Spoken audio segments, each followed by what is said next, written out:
It's such a joy and an honor and a blessing to be able to come to you from these holy banks of the sacred Ganga River in the lap of the Himalayas in Rishikesh, India. To be together with you at Stanford University, my alma mater, and to be together in this beautiful conference on Ideal Village. Because our world is a village. It is one village. All of the ignorance and illusion of separation is that which we need to overcome to really live in truth. The truth is, we live in this global village. And it is up to us to figure out how to make that village ideal. But not just the ideal as in idealistic or with our feet not grounded in reality, but rather this beautiful coming together of the real, where we really are now, today, and the ideal, our vision, our intention, where we are headed, and what together we are going to manifest and co-create. And I'm especially so happy to be able to talk with you about those eternal values for a sustainable humanity and a sustainable earth, and especially how they connect with America's future. And I was thinking about, what are those values? What are those eternal, universal values that apply to people of every race, every religion, every color, every culture, every nationality? What are those values which, if we really bring them into our lives, we as humanity will live sustainably, and Mother Earth will live sustainably? And I think the first one, the core one, is oneness. Now, this is a very beautiful place where science and spirituality overlap, because what our spiritual teachings have been telling us for thousands of years, written in our scriptures. Today, quantum physics is discovering, whether we call it string theory or chaos theory or the observer effect or the butterfly effect. What we're talking about is now scientific evidence of how each of us impacts, influences the world. Not just the people next to me upon whom I'm breathing and sneezing, touching, but actually the entire planet. That truth, that we are interlinked and interlocked, that spiritual truth, that we are one. In the same way that the human body is one organism, humanity is one organism, but rather than being made up of separate parts like the body is, humanity is made up of humans together as one humanity. But in the same way that an infection or an illness in any part of the body would cause illness and even death to the entire body, in the same way, any part of humanity that is ill, that isn't safe, that isn't protected, is actually an illness for all of humanity. It would be a tragic joke to say, well, I'm super healthy except for this heart disease that threatens to cause me to keel over dead at any moment. Or, hey, I'm really healthy except for this gangrene in my toe that slowly is creeping its way up my leg. We understand, whether it's heart disease, whether it's gangrene in your toe, whatever it may be, an infected finger, that if you don't take care of it, the entire being is going to suffer. But this is the case with humanity. It has been too long that we've lived in this illusion that any of us can be healthy unless we are all healthy. That any of us can be safe unless we are all safe. And if we didn't realize it before, COVID has made it abundantly obvious. We cannot be healthy unless we are all healthy. We cannot be safe unless we are all safe. Sustainability does not exist in a vacuum. In order for our practices to be sustainable, they must include all. There can't be sustainability for humans unless there's sustainability for the earth. One of my favorite quotations is the one that says, "The frog doesn't drink up the well in which it lives." And it seems like, of course, and yet that's exactly what we are doing. It's this tragic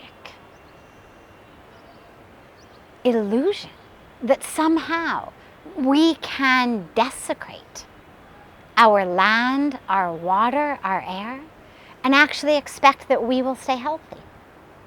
Expect that somehow we will be prosperous, successful, as we decimate and destroy Mother Earth. Pandemics will keep coming. Whether it's another virus, whether it's a bacteria, a superbug, whether it's lack of water, whether it's climate change, these are queuing up to wreak havoc on our lives. And so until and unless we really recognize that we are part of Mother Earth, we are made up of the same 5 elements that Mother Earth is made up of. The same water, same air, the same elements that make up Mother Earth are what make us up. We are one with the earth. Until and unless Mother Earth is healthy, we cannot be healthy. The third value is this idea of one family. In the Indian tradition, in the Hindu tradition, there's a beautiful teaching that says, Vasudhaiva Kutumbakam. The world is one family. And there's 2 ways to think about the world. One is as a family, or in Hindi as we say, parivar. The other is as a marketplace, or a bazaar. And so as long as we think about the world as a bazaar, a marketplace, there's competition. It's all about your loss is my gain. It's all about grabbing, hoarding.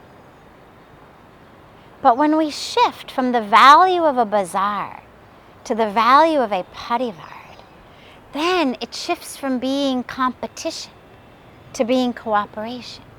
It shifts from being grabbing and hoarding to being sharing and caring. And so if we can bring this idea, we're already talking about a global village. If we can bring this idea of a global family, that will change deeply how we move through the world. As we shift our definition, our focus from I to we. Instead of identifying as just I, if we identify as we, then even semantically, illness becomes wellness. If you take the I of illness and you turn it to we, illness becomes wellness. And it's true not just in a fun semantic demonstration, but it actually is true in how we live in the world. When I shift from thinking and identifying and living just as I, into thinking and identifying and living as we, then within myself, in our communities, and in our worlds, we shift from illness to wellness. The next value that is so important is our vision and our definition of happiness and success. And as we think about this, we come to that idea, that concept about America and America's future. Because here I think we actually have a very interesting dilemma. The very Constitution of the United States grants us the right to life, liberty, and the pursuit of happiness. And I think that in many ways, as well-intentioned as that was, and as beautiful as that is in so many ways, it actually has created a culture where we believe that happiness is something to pursue. And inherent in the idea of something I need to pursue is the fact that I don't already have it. Can't pursue something I have. If I need to go on a treasure hunt for it, if I need to run after it, find it, get it, well, it means by definition I don't have it. And what it then has done is created a culture in which we think happiness is something to come from the outside, something to be bought, something to be earned, something to be obtained, something to be achieved. And so we have found ourselves in a situation, in a culture, in a society, where not only are we beating our heads against the wall, driving ourselves crazy, forsaking our spiritual practices, our family, our health, our mental peace, to buy more, earn more, rise higher on every ladder we can imagine. All in search of that pursuit of happiness. And so if we can shift to an awareness that happiness is actually that which I find in connection to the divine, by any name, any form, it doesn't matter. Connection deeply within myself, connection to each other, connection to the earth, connection to creation. That happiness is actually something I find much more in serving and giving than in getting. And of course we have the science to back that up. So many studies these days are showing, studies on service, studies on altruism, studies on generosity, studies on giving. So many studies are showing actually how much happier we are giving than getting. And when we have that awareness, when we have that shift of value, that it's not about what I get, but it's about what I give, then we have a shift in value of success.